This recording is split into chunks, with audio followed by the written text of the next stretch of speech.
सुप्रभात पिलामाने आज आम नवम श्रेणी प्रथम अध्याय जैव विविधता विषय को पिलामाने आलोचना करिबा। पिलामाने ए विषय आम मैंने पढ़ी आज पुनर्बार रिविजन पर्पज रे आज आम आलोचना करिबा।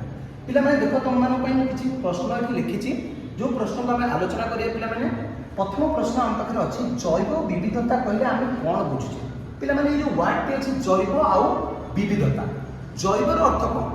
जैवर अर्थ हूँ पे जो जीवंत जीव आम रही अर्थात जो जीव आम पाखे रही जीवन थी अर्थात से विभिन्न प्रकार जैव रासायनिक क्रिया होती जीव।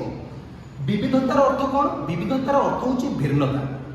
ताले पे ये जो जैव विविधता आम कहूचे ताले कौन आम बुझा पे आम गोटे प्राकृतिक परिवेश कथा चिंता करवा। प्राकृतिक परिवेश में आमर छोट गुल्म गछठ आरंभ कर विराटकाय बटवृक्ष आम देखा पाइबा। से भाव में आम छोट छोट बैक्टेरिया ठूँ आरंभ कर विराटकाय हाथी भली जीव आम देखिपर। ताले ये प्राकृतिक परिवेश में प्रकृतिर अनन्य परिवर्तन सत्वे प्रत्येक जीव एकत्र सहवस्थान करते ताको आम कहूचे पे जैव विविधता माने विभिन्नता भितर से एकाठी बसवास करते आम जैव विविधता बोली कहूचे। परवर्ती प्रश्न देखो पे अच्छी टैक्सोनोमी बा सिस्टेमैटिक्स कौन? पे देख आम देखुचे आमर पृथ्वी पृष्ठ में बहुत सारा जीव अच्छा।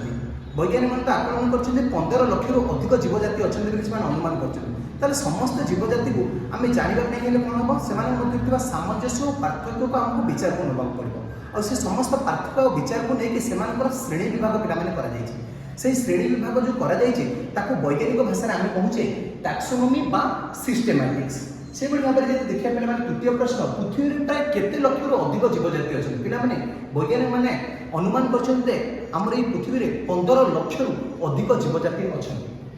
चतुर्थ प्रश्न पे वैज्ञानिक श्रेणी विभाग आवश्यकता कौन पाई रही पे यहाँ जानवा दरकार। निश्चित आम श्रेणी विभाग कौन पाई जीव मानक करवा ये आम प्रश्न जे श्रेणी विभाग आम कौन पाई करा। पे देख पृथ्वी में 15 लाख अधिक जीवजाति अच्छे सब जीवजाति विषय में आम जानवाई भर किसी सामंजस्य अच्छी किसी पार्थक्य अच्छी खाद्य व्यवस्था परिवर्तन अच्छी से परिसंस्था अलग रोचे प्रत्येक जीवर विभिन्न प्रकार लक्षण रोचे ये समस्त लक्षण विचार को करवा आम जब प्रत्येक जैव रासायनिक क्रिया को जब चिंता करवा से विभिन्न प्रकार पार्थक्य अच्छी आ सामंजस्य अच्छी से आम प्रत्येक जीव को जब श्रेणी विभाग करवा आम सहजरे से जीवगुड़ी को जापर आ सहित से विभिन्न प्रकार तथ्य को आम लोकलोचन को आनीपर से आमर श्रेणी विभाग कर आवश्यकता रही।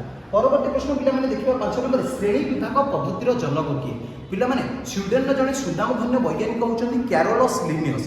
ये जीव मान प्रथम कौन करते श्रेणी विभाग करते ये श्रेणी विभाग कर कौन कर श्रेणी विभाग पद्धतिर जनक बोली कहुच्छे। पे आशा करुच्छे आज जो 5टी प्रश्न तुम सहित आलोचना करी तुमने भल भाव में बुझीपार ये 5टी प्रश्न तुम तुम लाइफ साइंस कॉपी कर मत व्हाट्सएप कर। धन्यवाद।